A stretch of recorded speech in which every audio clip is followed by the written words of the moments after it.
Michel Barnier's 458 pages of a draft deal between the EU and the UK. That's what I want to talk about in this video. I'm Mark, greetings from Germany, welcome to my channel and welcome to a new Brexit video.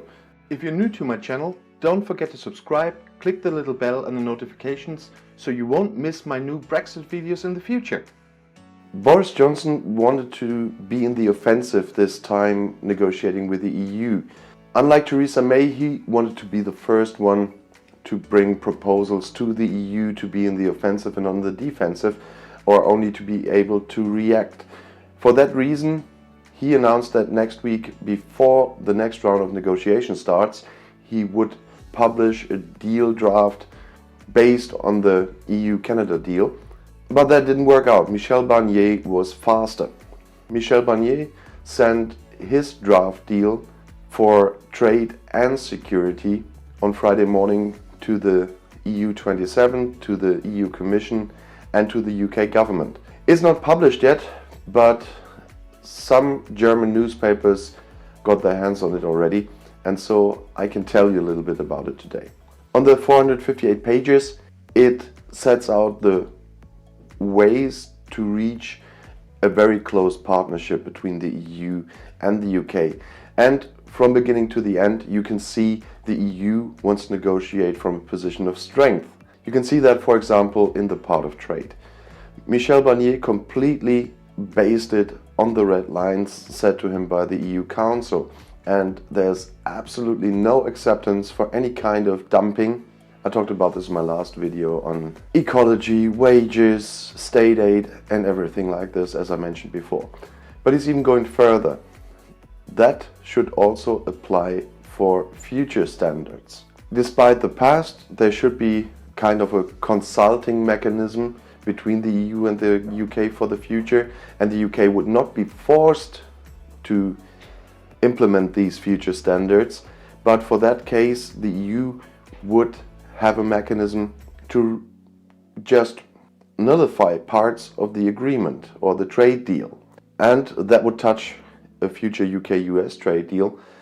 The precautionary system we have today about genetically engineered food or the very famous chlorine chicken would still be forbidden under this deal. So those products, even in the case of UK-US trade deal, would never pass the EU border.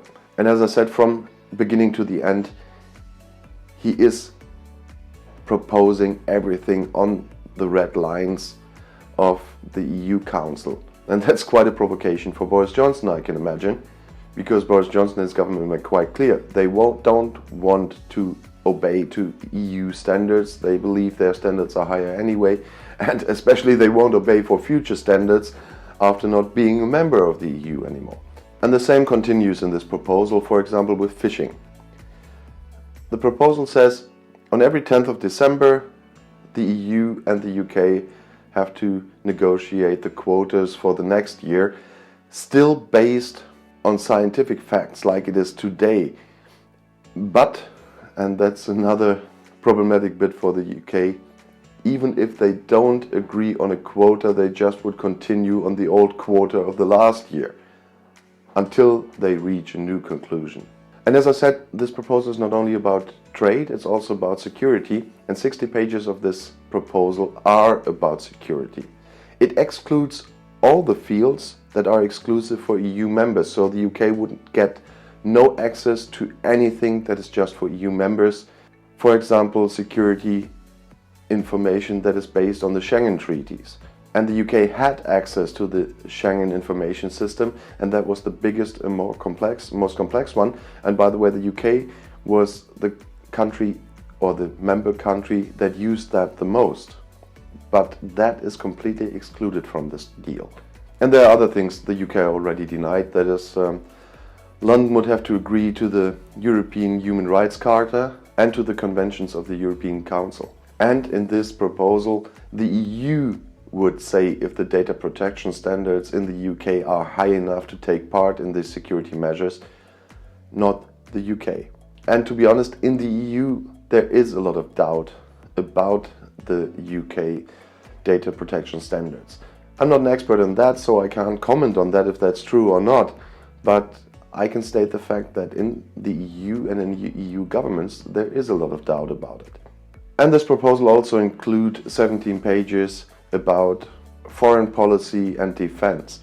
In single cases it is planned to be allowed for the UK to take part in single weapons manufacturing deals or in PESCO, and the UK will be allowed to take part in EU missions under the condition that they will be ruled by an EU commander.